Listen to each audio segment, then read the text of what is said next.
अस्सलाम वालेकुम वरहमतुल्लाह। Women in इस्लाम। आज हम उन चंद चीज़ों का जिक्र करेंगे जो या तो हमें मालूम ही नहीं है, या हम भूल चुके हैं, या हमें दोहराने की ज़रूरत है। वो क्या है, आइए देखते हैं। जी हाँ, वो एक इंडिविजुअल पर्सनालिटी है, एक औरत जिसका अपना जहन, अपनी सोच, अपना इरादा, अपने आमाल और अपना अजर है। एक इंसान के तौर पे वो हक रखती है कि अपनी जिंदगी के बारे में सोचे, फैसला करे, इरादे बांधे और एक अलग इंसान के तौर पर पहचानी जाए। ख़वातीन खुद को ग्रूम कर सकती हैं, एजुकेशन से, एक्सपीरियंसेस से, यहाँ तक के लुक से भी। तैयार होना, तैयारी का शौक होना, मेकअप करना, अच्छा नजर आना, ज़ेब व ज़ीनत इख्तियार करना, ज्वेलरी पहनना उनकी शख्सियत और फितरत से करीब है, इसलिए इसको कहीं डिस्करेज नहीं किया गया, बल्कि इसकी तरगीब दी गई है कि वह अच्छा नजर आए, अपने पेरेंट्स का ख्याल रखें, लेकिन महरम रिश्तों के सामने। ये बड़ी ज्यादती है कि आप खातून को एक ऑब्जेक्ट बनाकर डिस्प्ले पे लगा दें। उनका जहन, उनकी सोचें, उनका रोल, उनका किरदार, उनके ओपिनियंस उनके लुक से कहीं ज्यादा कीमती हैं। लिहाजा उनके जाहिर पे उनको जज करना और उनके अपीयरेंस पे कमेंट करना इस्लाम में बिल्कुल पसंदीदा नहीं है। आप सल्लल्लाहु अलैहि वसल्लम ने एक समंदर को तल्ख करने के लिए काफी चीज बताया है उस बात को जो किसी की पर्सनालिटी पे कमेंट हो। औरत की बात दबाने के लिए नहीं, सुनने के लिए है। हदीस में बहुत सारी जगहों पे ख़वातीन के बारे में मशवरा लेना, उनकी राय को कबूल करना, उनके सवालात का जवाब देना मिलता है। आप सल्लल्लाहु अलैहि वसल्लम के ज़माने में और खुलफाए राशिदीन के ज़माने में भी ख़वातीन को इस बात की आज़ादी थी कि वो आएँ, एहतसाब करें, तनकीद करें, कमेंट करें, अपनी राय दें, यहाँ तक कि खलीफा वक्त को भी अगर कहीं महसूस करें तो करेक्ट करें।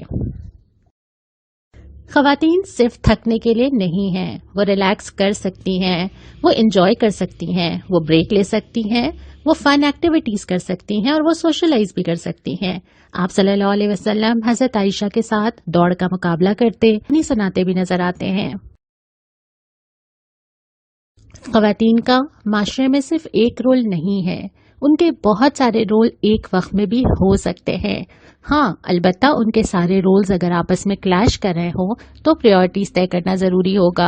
एक खातून एक अच्छी माँ भी हो सकती है, एक अच्छी टीचर भी, एक अच्छी डॉक्टर भी और एक अच्छी वॉलंटियर भी, और बहुत सारे डिफरेंट रोल्स माशरे में अदा कर सकती है। वायलेंस अगेंस्ट वुमेन इस्लाम में बिल्कुल एक्सेप्टेबल नहीं है। ये वायलेंस किसी भी किस्म का हो, वर्बल हो, फिजिकल हो, इमोशनल हो, किसी भी तरह से एक औरत को अजियत पहुंचाना, तकलीफ देना इस्लाम में काबिल कबूल नहीं है।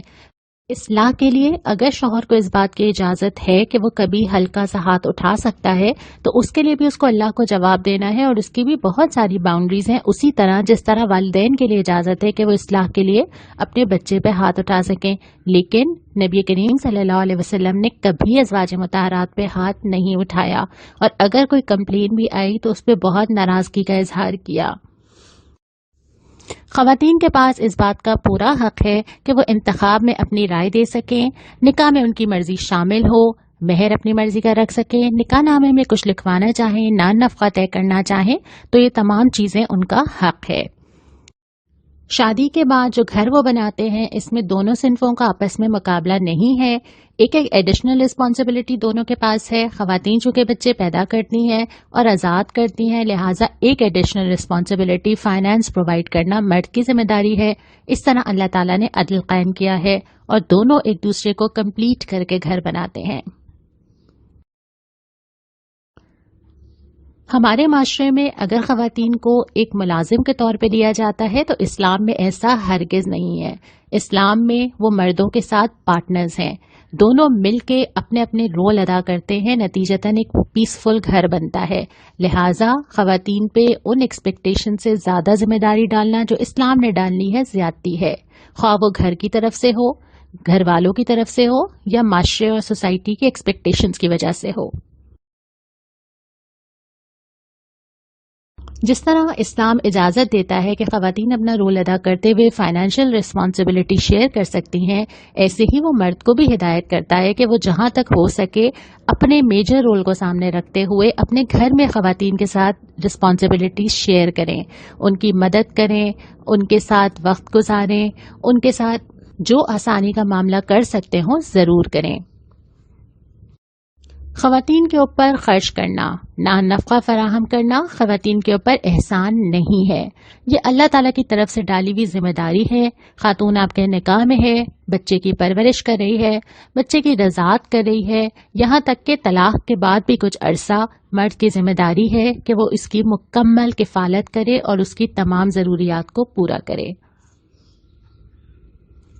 چونکہ کفالت مرد کی ذمہ داری ہے، لہٰذا وراثت تقسیم کرتے ہوئے کچھ معاملات میں مردوں کے پاس دگنا حصہ آتا ہے۔ اس کی وجہ یہ ہے کہ خواتین کا حصہ ان کی اپنی پراپرٹی ہے اور مرد کا حصہ گھر پہ خرچ ہوگا جو انڈائریکٹلی پھر خاتون ہی کے پاس جائے گا۔ بچوں کی تربیت عورت اور مرد دونوں کی ذمہ داری ہے۔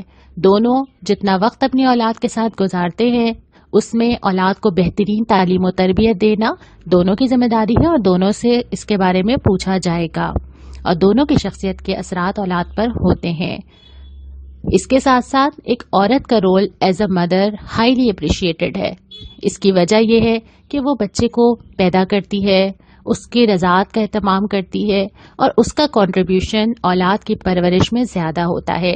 اسی لیے جب وہ ماں بنتی ہے تو اس کے کئی درجے مرد سے زیادہ بڑھ جاتے ہیں۔ آخر میں سب سے امپورٹنٹ سوال، خاتون کو اس کی حیثیت معاشرے میں کیسے دلائی جائے جو اسلام نے دے رکھی ہے؟ سب سے پہلے معاشرے کے ہر فرد کے اندر خوف خدا ہونا بہت ضروری ہے۔ جو اللہ سے ڈرے گا وہ ہر ایک انسان کو اس کا حق دے گا۔ اسلام کو سمجھنا، اسلام کی صحیح تصویر جاننا قرآن سے اور سنت سے بہت ضروری ہے۔ اپنی زندگیوں میں اپنے آپ کو پریکٹیکل مسلم بنانا، وہ ساری چیزیں جو ہم سن اور پڑھ رہے ہیں ان کو اپنی زندگی میں جاری کیجیے۔ اپنے آس پاس مائنڈ سیٹ بدلنے کی کوشش کیجیے۔ جو چیزیں معاشرے میں اسلام سے میل نہیں کھاتی ان کو بدلنے کی کوشش کیجیے، آواز اٹھائیے، متوجہ کیجیے اور اپنے گھروں سے ایک ایسی جنریشن اٹھا دیجیے جو کہ بالکل ٹھیک اسلام کے مطابق وومن رائٹ کو سمجھنے والی ہو۔